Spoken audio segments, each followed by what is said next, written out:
start by thanking Julia and George for opening up their house.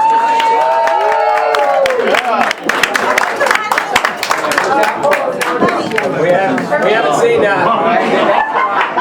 much of George. He's I think upstairs. That's all I get. Thank you. Wow. Come on down, everybody. Jerry, come on down. We're getting started.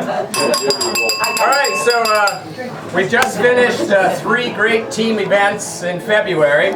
We had the Surf City half. You know, we had just a ton of people out there doing that. We had the Palm Springs Century. A lot of people down there for the cold and the wind. And then we also, just yesterday, finished the Cycle Mania. Is that what it was called? Cycle Mania, right? Yeah. Sure felt like it. Over at the YMCA. Now, Sherry, what exactly does that, what is it, what do they do? That benefits the Y-Tri Club supports a program. It's called Earn a Bike for kids in Westside, Costa Mesa. Hey, quiet. Who, it's an after-school program for physical activity, and they have to do all these different things and get points, and then they, at the end of their little season, if they get enough points, they earn a bike, and they're given a bike and a helmet and all that kind of stuff. So What a great thing. it's kids whose parents can't afford to buy them a bike, Right. but you know, they don't get given the bike, they have to earn the bike. Awesome. And how much money did we raise? We raised $1,560. Wow. We had a pretty big turnout from the team. So anybody people. How many? We had 28 people. Nice. We had 28 people from our team over there. We And then, of dominated. course, our sister team, the white team, a lot of people there too, I recognize. But it was fun. So what Sherry did for us is we swam first. Anyway, so I just wanted to congratulate everybody who did any one of those 3 or a combination of. And thank everybody for coming out and participating. To do those things, it's really nice to have other people to do them with. So, And the beer tent. thank everybody for doing that. The beer tent, yeah. There's even beer at Cycle Mania, I noticed. Yeah, there was. Illegally. All right, so our first team race is just around the corner. The Desert Triathlon, March 2nd and 3rd. So it's down at Lake Coahuila. Jody and I were just down there after the Century on Sunday and Monday, and the water's warming up. But Snow levels down to 2,000 feet on Wednesday. Does that mean the ice is melting? Yeah, ice is melting, yeah. So I don't know what that means, but Kalani actually said a lot of water. We're hoping that we can get quite a few people down for that. So, you know, we don't have everybody here, but maybe a show of hands on who's planning on doing the desert. I know a lot of people kind of voted for it as a team. I'm planning on bringing cowbells. Right. Raise your hands, Scotty. I'm doing it. So, you know, coming up is the San Diego ITU. That's another big team event. We're trying to get as many people as possible for that. We have, Julia told me there's about 15 people that have ours or that have signed up. Signed up actually so far. I know I haven't. Let's see, team race. Oh yeah, okay. Our next race simulation team event competition, so to speak, is. We just did one. How'd that go, Sherry? I was unfortunately out of town. That was great. We had a good turnout. I can't remember how many people showed up, but it was really fun. It was a cold and rainy day. Okay. Very character building. Very short, so it was intense and fast, and people got pretty good transition practice. Awesome. So our next one is going to just be the bike and run ×2. Actually, I had written down that we were going to do the next one at Corona Del Mar High School again.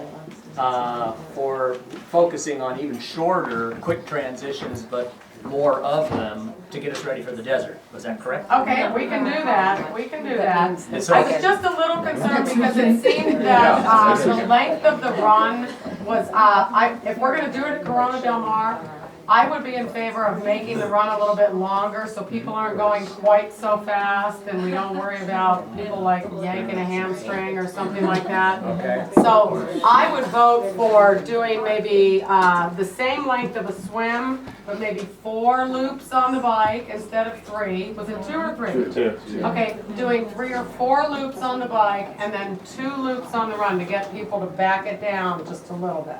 Okay. All right. And doing that twice, the smooth transitions, because that's, you know, a good part of the focus for this. And we'll be kind of, you know, helping, giving a little coaching and some advice, and we'll do a little transition kind of clinic before we get started to show people a little bit. And what else that's the race in the next week. Yeah.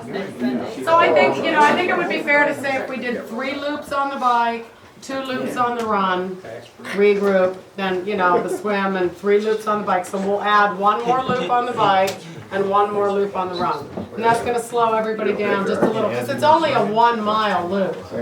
So that'll give them 2 miles. It'll be a total of 4 miles of running. You know, I think it'll be good. Okay. So that'll take place next Sunday. What time do we start? 9 o'clock? What time did we start last time? I think it was 9. 9. Yeah, the usual time. Next week. Why are we not going somewhere? Yeah, you are. You're running with Mark. After that, Wildflower Campout, April 14th. So we're starting to close in on that a little bit. We still have some time. But that takes place a week before San Diego, so there'll be some great training out there to kind of get us ready for tapering the fall and we get home. But it's usually some pretty good intense training. I'm just kind of get a feel for how many people are planning on doing the camp out.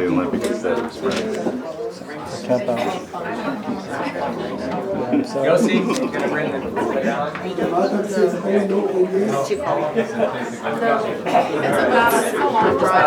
All right, so it looks like we'll have a pretty good crowd up there. Sherry, and we're trying to hook up food and stuff. Tell people workouts, you know, everything running pretty much the same. We're on the track in the morning on Wednesday, and we're on the track Wednesday night. We've been kind of picking it up a little bit, kind of doing some stuff to get us ready for Sherry coming back and doing a little bit of track work and a little bit of hill work. So yeah, and we're doing mostly sort of tempo, a little bit faster than tempo in the morning workouts, but nothing hugely fast. hamstring tearing. Yeah, no hamstring tearing at 6 a.m. Brendan? Yeah, I get there around 5 if anyone wants to come a little earlier. Yes. Yeah. No, not in the morning, in the afternoon. Yeah. I couldn't get it out fast enough. I know when you're there. Yeah. So it's a little lighter. A little lighter. There's stuff going on the track, but they're okay. Cool. When are you going to start with track? I can't remember. After we turn the clocks ahead. All right. So that is the 3rd week of March, 2nd, 3rd week. Which we won't be here, but I'll give you guys a workout to do. We'll be in Cabo, but you guys will start. Yeah, probably eases in. Yeah. Okay, cool. All right, so then we got Saturday rides. Everything's going well with those. We're kind of focusing on longer stuff a little bit. And then Sunday, swimming at the high school still till the water warms up down at the beach. That'll be a little while still. Today we swam. We did like 300s. We broke them, and we did 7 of them. So, you know, to cruise around. 2-mile ride that we were thinking about doing next week and offering turnaround options. Going north, okay, you know how we often do the Seal Beach ride. Jack has been on a ride before that's a 100-mile ride that goes all the way up to Palos Verdes. And you ride up PCH and then you ride through all the hills in Palos Verdes and then you come back. Now I know there are some areas of the ride that are kind of dangerous. And some people might not be comfortable with them. Of course, there are options, like I said, to turn around in Seal Beach, to turn around in Long Beach.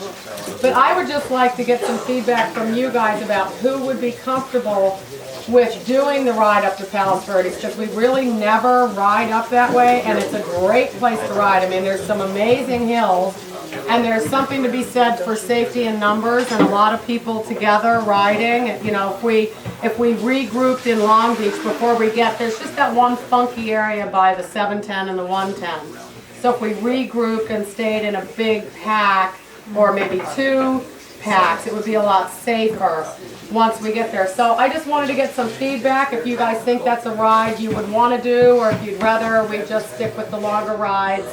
You know, because we always sort of head south or head in different places, but we've never done a ride up there.